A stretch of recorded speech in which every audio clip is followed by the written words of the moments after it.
Welcome back to Trial Talk Tuesdays. So we're getting back into the Menendez trial. More people want to see these, which I'm okay with. I'm just gonna have to break them up because they are very long videos, you guys. This one is almost 2 hours and 30 minutes. The last one with Lyle Menendez, that's what we're watching today. The last one was almost 1 hour and 30 minutes, which I'm okay with. I recorded. I kind of got intrigued and I was just watching and distracted. But I'm not gonna watch the whole 2 hours of this. I'm gonna watch a clip of it just because it's so much. But knowing me, always go over time, so I'm going to probably watch 30 minutes of this one. But this is him part 2. We seen part 1. The trauma in this trial was insane, you guys. Now, this is 1993. There was a second trial after this one. This one was a shit show. I saw it firsthand. All so far with what I was reacting to. But I can only imagine what else is in this trial. So let's get into it. The defendant, Lyle Menendez, is on the witness stand. I'll remind you that you're still under oath. Would you state your name again for the record, please? Joseph Lyle Menendez. All right. Mr. Menendez, I've placed a picture up on the board. Do you recognize that photograph? That's my dad. That's a previously marked exhibit, Your Honor. I'll get the number at the break. You were telling us the last thing on Friday about a talk that you had with your father when you were 13 years of age. Do you remember that? Yes. And so real quick, you guys, let me let you guys just an update. Disclaimer, if you have not seen my last one, I have seen part 1. This is part 2 of the same trial. Now, and y'all, I do this so y'all don't see the glaring from the light because it's annoying, but I really want to wear these glasses. Sorry. But if y'all see me skip some things, it's because let me tell y'all something. This is court TV and they do not, they show everything, okay? So you can't show that stuff, nor would I want to show, children, new pictures of children that their dad was taking of them. They showed all that, cut that out of there, out of my brain. Don't want to see it, don't want it nowhere. So I just be careful with what they show, and I will skip it if they try to show that, okay? Just disclaimer. I believe that you told us that you had heard some noises that made you believe that your brother was being molested by your father. Is that right? Yes. Now, as soon as you heard those noises, did you go right up and confront your dad? No. What did you do? Well, I was hearing the noises for a long period of time, and after a while,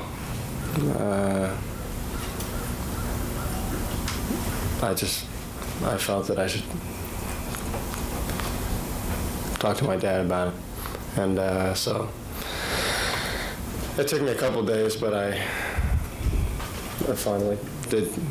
One time when he came up to the bedroom, I heard him, and I sort of spent the day thinking about it, and then I went and I told him. Okay. Why did it take you? You said you heard the noises for a period of time. Did you immediately think you knew what it was? No, I didn't know what it was when I was talking to him, really. I had just guessed. Why didn't you go up to him immediately? Well,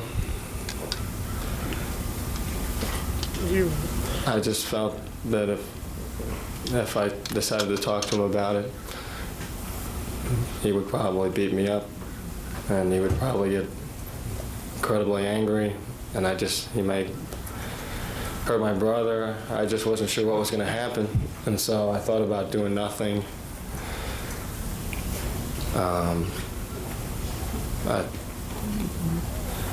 I really did. I felt like at some point I didn't really have a lot of choice. I should just go talk to my dad, and maybe he would talk to me about it.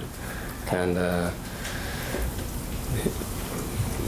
I felt like he might, and he did. He did talk to you about it? Mm-hmm. Now, when you finally decided to talk to him, did you just go up and confront him right then, or did you prepare in some way? I prepared. Let me hurry pause it, y'all. I'm gonna try not to pause it too much, but I'm also, like I said, this video can't be too long. But let me hurry get into it now. I think somebody did tell me that this is their lawyers, talking to them, but but I'm still going off of what they're saying, so I'm going to try to answer some stuff too. Look, I have not to that extent of being assaulted that way, but we all go through things. That's all I'm gonna say. But let me tell you, like, from victim's point of view, like I said, not to that, like, Jesus, in this situation, you have a dad raping his son. Now, this is what they need to call this, because in court, I feel like, I don't know if they said the word. I don't think they said the word at all throughout these trials, but this is pure incest. That's what this is. These are his biological kids. This is incest. This is rape of his sons.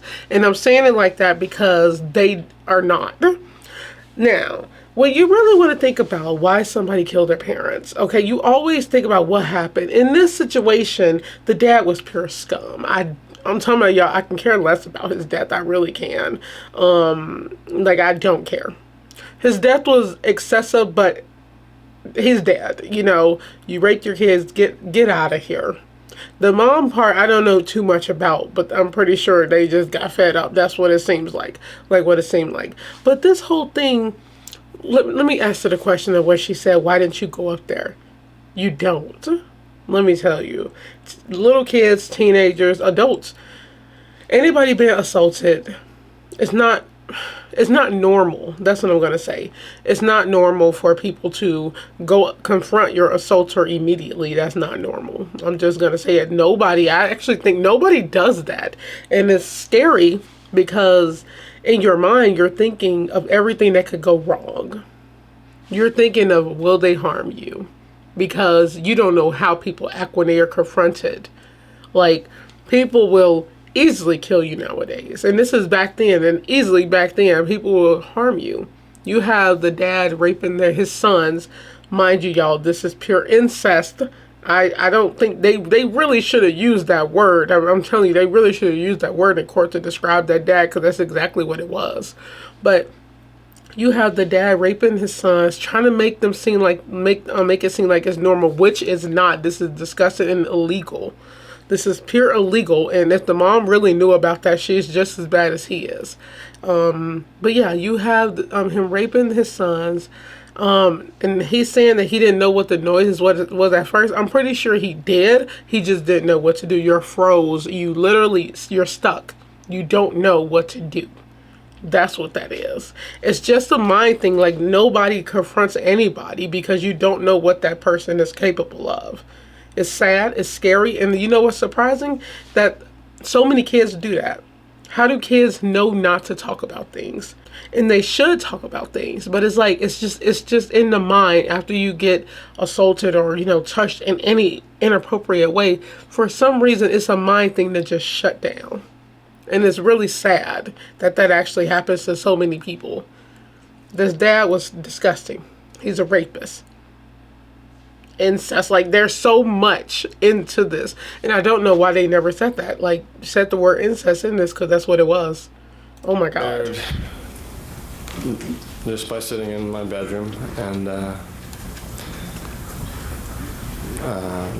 pretty much the same things I did when the stress level got real high. I put on this little Lionel Richie single I had, and I just turned the lights out, and I just tried to concentrate. And my dad had taught me to do this, and I tried to just relax because I was just so tense, and I wanted to be relaxed, and at the same time brace myself because I thought he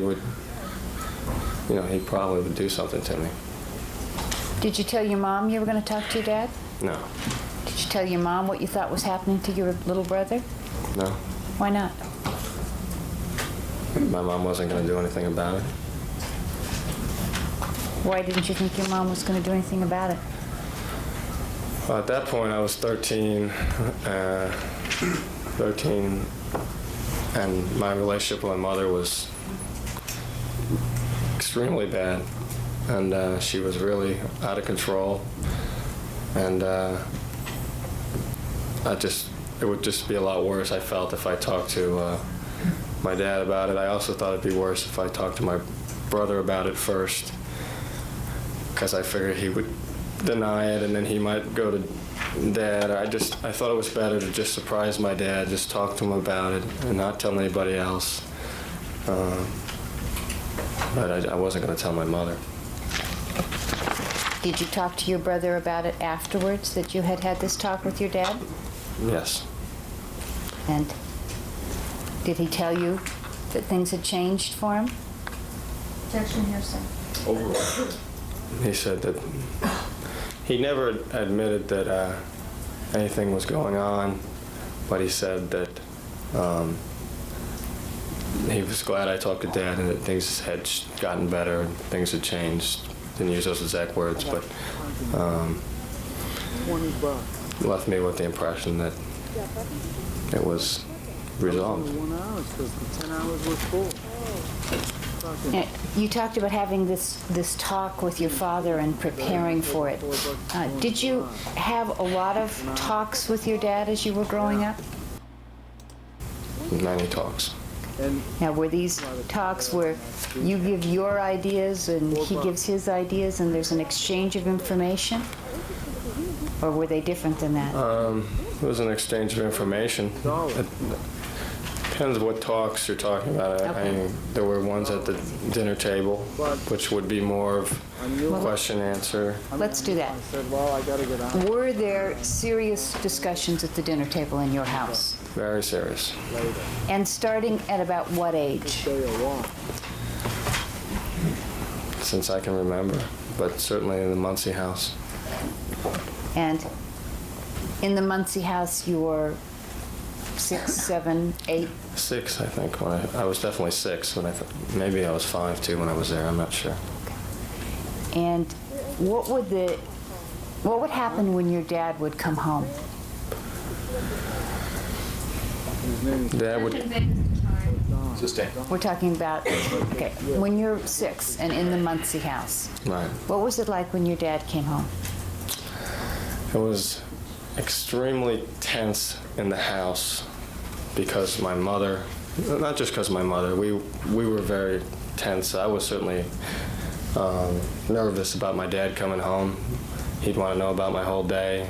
We might be going out to a practice after he got home. It just depended, but whatever happened, it was going to be very intense. My dad was just that kind of a guy. It was very sharply intense, and my mother would basically start to be like a recluse in the house. Didn't want to talk to you, didn't want to even be around anybody, either go into her bedroom or just kind of hang out in the kitchen. You stayed away from her because she was prone to just explode because she was nervous. I'm starting to feel like the mom, y'all, sorry, I'm gonna just leave these off. Yeah, I'm probably gonna let this get to like 15 minutes though, just because y'all, because I mean the video's only long because I talk, but I feel like the mom just really hated her life. Maybe she hated her life because she was stuck with the dad, and then she knew the dad was doing that, and she didn't want it to get out because everybody talking, then they would both go to jail because she's not doing it to help her kids. Could be that situation, but that's sad. You have a mom who, I'm gonna say allegedly, but just because everybody got their own opinions, who really did not care about her kids, and because if you did, you would get them out the situation. And like I said, I know it's not easy. But they're rich people, and I'm like, she was leaving, coming back, doing her daily things, and then you have the kids, her sons, they're getting assaulted by the dad or getting raped by the dad. That's just crazy to me. He would go on business trips, so I'm like, a real mother, take your kids away, but she just obviously probably did not care. That's what that sounds like. But it's so sad, though. I'm gonna say this, probably let it play a little more. It's sad that what he said, he was like, after he talked to the brother, he thought everything was okay. That was it. It happened so much that they believe that's normal. That's so sad. Just because you talk to him doesn't mean anything. That man deserved to go to prison, and probably would have got out because rich people got good lawyers. But that's so sad, man. And he would come home, and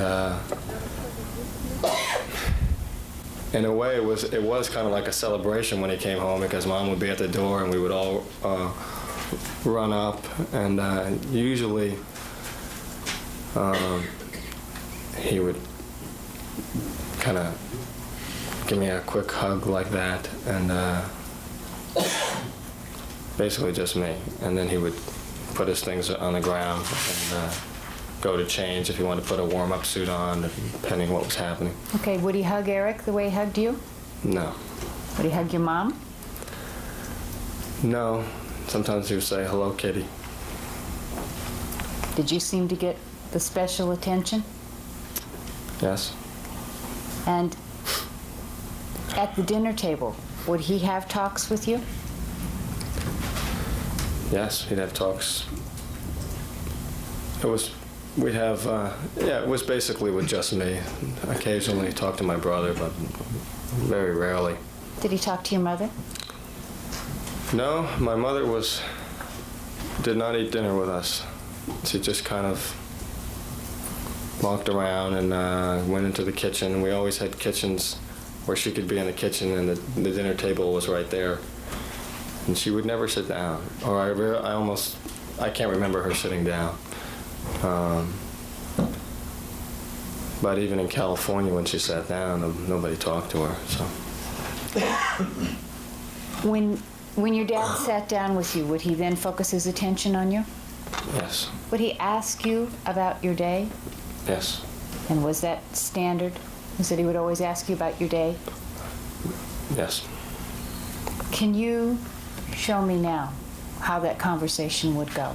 Objection, Vegas to time. We're talking when he's 6 years old in Muncie still, Your Honor.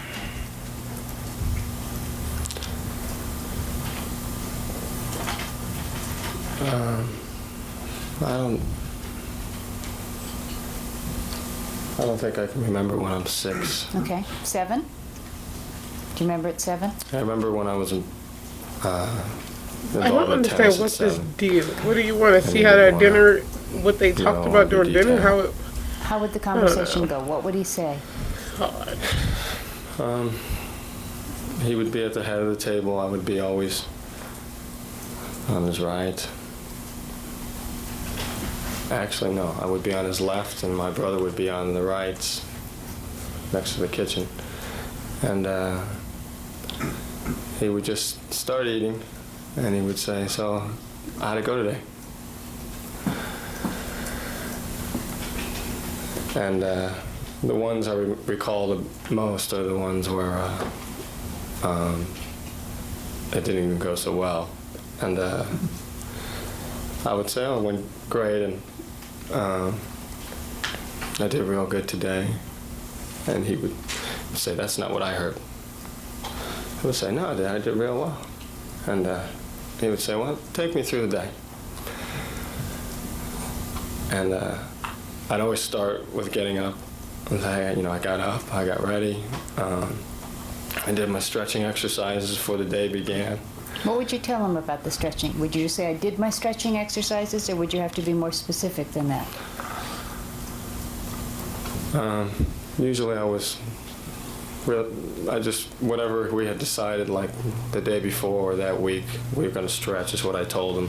I can't remember right now, but if he didn't like what I was saying, he would say, "Well, let me see what you did." And I would get up and I would just show him basically how to work my legs and my arms and my hip area and my neck, and went through the exercises or the specific ones that he wanted. And then he would say, "Okay, that's good. You can come back." And I'd come back, and he'd say, "Okay, what happened next?" And I said, "Well, I got ready and went to school." And always I would forget something, and he would say, "No, you just got ready and you went to school? That's it?" And I said, and I would usually remember, I would say something. "No, I thought about my day first. I sat down like you said, and I thought about it."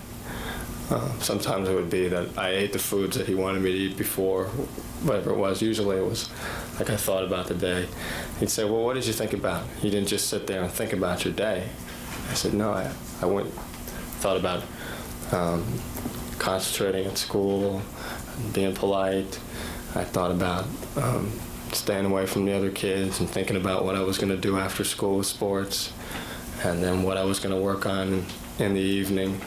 And I basically went through all the things that I would normally say. And then he would say, good, good. And then I'd go through the day and I'd say, well, then I went to school and I had this first class, and he would usually say, I don't want to hear about the school right now. Tell me what happened afterwards. And so I'd come back and say my mom picked me up, and we went to Sportorama, and I had my lesson, and he'd say, did you work on your backhand like we talked about? I'd say, yeah. And my mom would be like in the kitchen somewhere, and during these conversations, occasionally, she would just make a noise and shake her head. She'd go, and my dad would grab me, and he'd yank me out of the table, and he'd just drag me down to the room, and he'd say I was lying. And I would be in the room, and then he would go, and he would punish me. Did this happen every night at dinner? Not like that. Were you asked about your day every night at dinner? Mm-hmm. Is that yes? Yes. And how long would it take you to go through your day for him? About an hour. Not even. Maybe 45 minutes, depending on how much detail he wanted or how much he wanted out of the lesson. Sometimes he just cut the dinner short and wanted me to talk to me downstairs. Do you have a basement downstairs? Mm-hmm. Is that Yes. And when you had finished telling him everything that happened during the day, if you did it well, if you had thought about all the things he told you to think about and done all the exercises the way he told you to do them and had reported it all perfectly, would he show some sort of approval or be happy about it?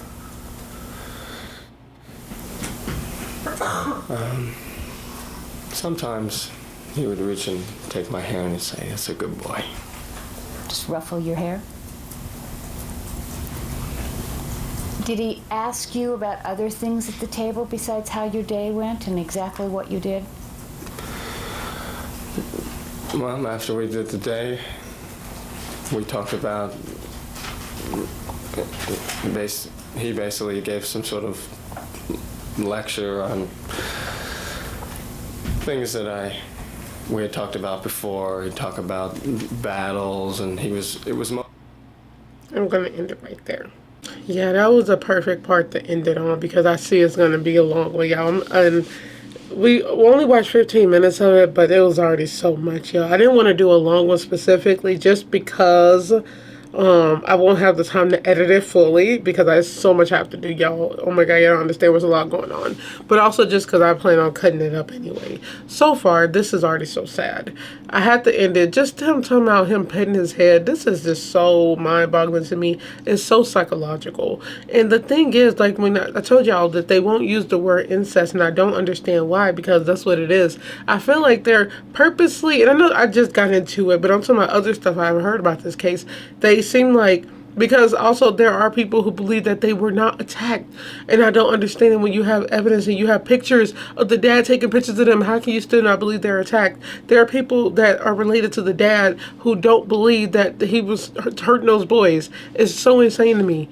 I'm like, this man was so psychological, like he was psychologically torturing these boys, and he was trying to make them seem like it was normal. It's not normal. That is not a normal thing. This is incest, it's rape, it's assault, it's predatory behavior. This is absolutely insane.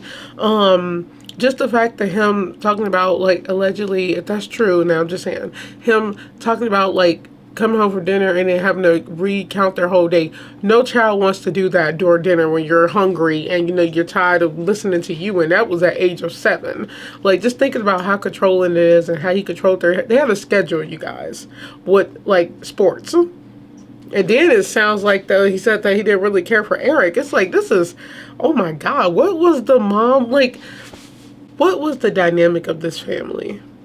Like, he had set schedules for them. They had to do specific things at specific times. Couldn't have fun. Couldn't have a life. They had to tell him everything while he's assaulting them. The mom was nowhere ever to be found. Just letting these boys get assaulted. Wasn't going to confront her husband. Wasn't going to tell them anything, allegedly. Just didn't care. You could tell, if this is all true, she really didn't care about this family. Like, I'm just going off of what they said. Like, it just sounded like she really didn't care to be in this household. She just wanted out. I don't know, but it's not a normal family whatsoever. Incest, assault, rape. This is wild, you guys. Like, oh my God, it just get worse and worse. And I am one of those people, I 100% believe and know they were assaulted. Like, this is insane. They have the pictures. Why don't people believe that? Why won't people get that in their head? And I'm saying this because I know a lot of people do believe this and believe that they're innocent. But that first clip I watched of this whole thing, like the outline, and those two, the journalist and the detective. The journalist was the one who was covering this trial. He was in the courtroom during this whole thing, and he said he believed they're perfect liars. They were never assaulted, and I'm like, okay, were you in the room with them? This is traumatizing. Like, I just never understood that, and they got so much heat for that. Like, everybody hated that video because of that. It was just so one-sided. But, you know, kids, it's hard for kids to recount stuff already, especially when it's traumatizing. You try to get that out your head, but you have them really, I know this is the point of court, like, they want all the information, but like, God, that is so traumatizing, man. You even saw how the judge was just sitting like this, like, y'all, he was done. All he heard and saw the pictures of he just heard how they were dead, like how they killed the parents, and he saw the pictures of like what they did to him. That's all. And the gruesomeness always outweighs what happens, and that's in a lot of cases, y'all. It shouldn't be like that, because you'd be like, okay, why did they do that? It has to be a reason for somebody to overkill. There's always a reason for someone to overkill. Now, when somebody break into a house or something, they'll shoot them and they'll leave. You have couples who beat their wives to get like death. The men who beat their wives to death is personal because they're angry for no reason. It's like, that's how you know it's personal. Like, they literally been beating them their whole life and they beat them to death. It's a reason. And it's just, the reason is because they hate themselves and they're just angry and they want to kill the woman. So when somebody like shoots somebody to death with a shotgun, mind you, it's beyond personal. Now, they tried to stage it like it was a robbery because for some reason they was trying to act like they didn't do it. But I'm like, eventually they told. It's so personal. And this trial was just, it's so scary, man. I don't know. It's just scary when you be like, dang, you can get assaulted your whole life. They was getting assaulted for years. Then you still have people saying you weren't assaulted. Y'all are murderers, which they still are. You killed your parents, okay? It's like, but the only thing is, the difference is that it's so much to this. Like, these type of cases, y'all, I'm always the person to be like, you get what you deserve when you kill somebody. When there's so much more to the story with this one. There's too much to the story. And that man was a disgusting predator who raped his kids. Say it just like that, because that's what happened. So I'm going to leave it there, and we're going to watch another one another day, you guys. Another part of this another day. Maybe next Trial Talk Tuesdays. But I'm trying to break these up. But I think I'm going to go in order of what was voted. So next might be the Doomsday Cult, then the Scorpion Unit, because that trial is actually going on now. And I know what's going on in that one. It's just crazy. And that's with the 5 police officers who killed that black dude. And it was also black. It's just so much going on. So I hope you guys enjoyed this video. Don't forget to like, comment, share, and subscribe. I will see you guys on the next Trial Talk. Bye.